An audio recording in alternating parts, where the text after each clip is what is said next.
There are so many habits you should apparently be doing, but in my experience, these are the only 9 that actually matter.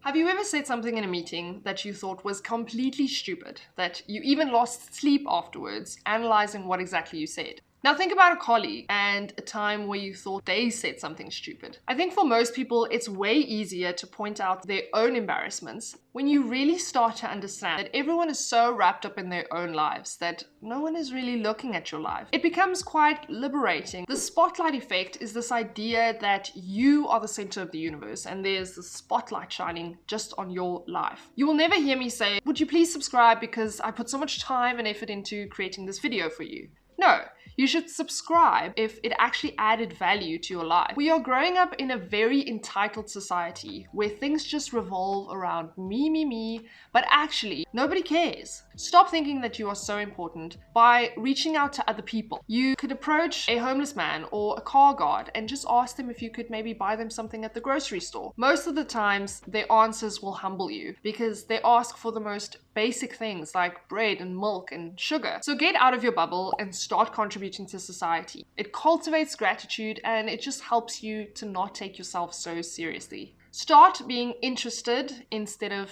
interesting.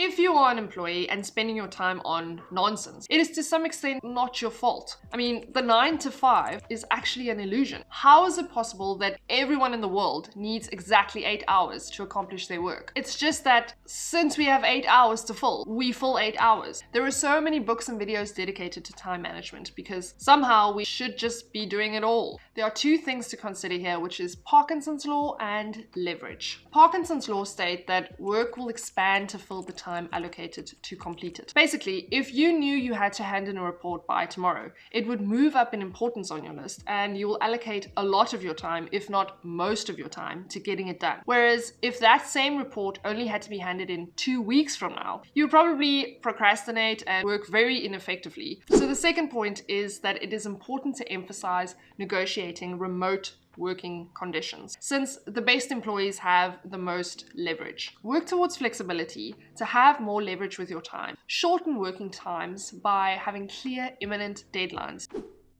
Analysis paralysis. I'm pretty sure we've all heard that saying, and this was something that held me in the same place for a long time. It kept me from starting this YouTube channel for years. I was stuck thinking, what should my niche be? What should my thumbnails look like? Even if you're not 100% sure what to do, by virtue of the fact you will receive feedback along the way.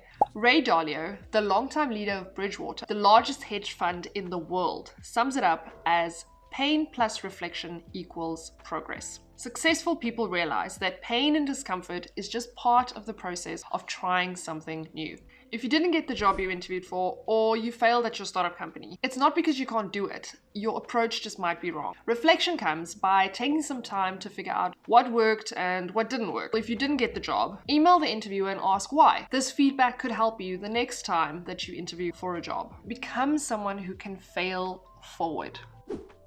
You are the average of the 5 people you hang around with the most. That's why it is so important to choose a life partner, because ultimately you will adopt a lot of the ways that they think about the world. Most of us have heard about the 80-20 principle, which states that 80% of your outputs are generally a result of 20% of your inputs. This is true when it comes to the people in your life as well. 80% of people generally bring you 20% of your joy, and 20% of the people generally bring you 80% of your frustration and second guessing. Successful people do this quite ruthlessly because they understand the importance of cultivating relationships that are actually important and cutting off people that are just draining your energy. Don't underestimate the effects of your negative, unambitious, and disorganized friends. If they are not making you stronger, they are making you weaker. Everything has a trade-off. We need to stop pretending like time, money, and energy are just limitless resources. Oliver Berkman says that in our fantasies, we can have it all. We can have the perfect body, the perfect relationship, we can excel at our jobs, and still win Parent of the Year award. But in reality, life is about compromise and settling. All of these time management books and videos might not be as useful as we think. Time is finite. Working long hours at work towards an esteemed position might mean that you're not getting as much sleep and your health and relationships might be suffering. Sitting in front of the TV to relax instead of going for a walk or cooking your own meal might mean that you gain some weight or you just feel less motivated in general. Everything has a trade-off. Your life will be the result of all the times you said yes. So saying no is way more important than you think. It shapes your life. Getting out of debt is a good example of this. You will have to say no to a lot of social events and a lot of things that you really want to buy. But this will only last for a short period of time, and then you'll be debt-free and you can move forward. It is not rude to say no. Everyone is ultimately looking out for themselves, and people appreciate more knowing where they stand with you instead of just having this yes man that they can exploit. Pick 2 to 3 goals per quarter and focus on them. This prevents you from diluting your attention, and it is also easier to manage progress by taking small steps. Write your goals somewhere where it's easy to see daily.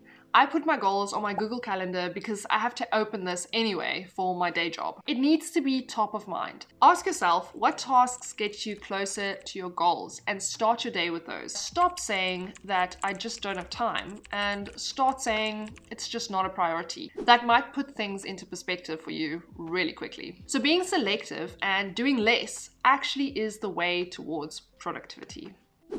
You should aim to learn continuously. Books are a really easy way to do this. Remember, authors spend most of their lives studying one topic, and then they take all of that knowledge and put it into a book that you can buy for next to nothing. Exploit this information. It's not that important to remember everything. Sometimes it just makes you think a little bit different about a certain situation. Don't be that person who says, I already know this. Reading 15 minutes a day or even just one page to get started is good enough.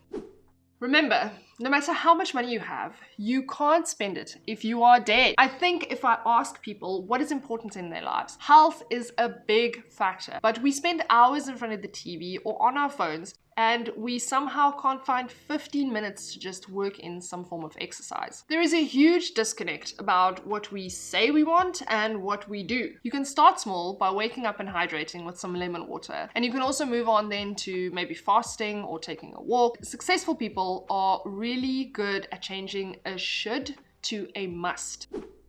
It is easy to be reactive by blaming everything and everyone else for you not starting something or you failing at something. Successful people understand that they need to be proactive, and that even though conditions might not be 100% optimal, it doesn't help to procrastinate and complain. Knowing a lot about investments will not make you good returns on the stock market. You actually have to get up, get the money out of your pocket, and continually invest monthly. In this way, luck then affects you less and less. Someone like Michael Jordan used to continue his training even longer hours during the height of his success. He never slacked off or decided, well, I'm Michael freaking Jordan. Becoming a master at something means repetition, and you are the only person who can change your life.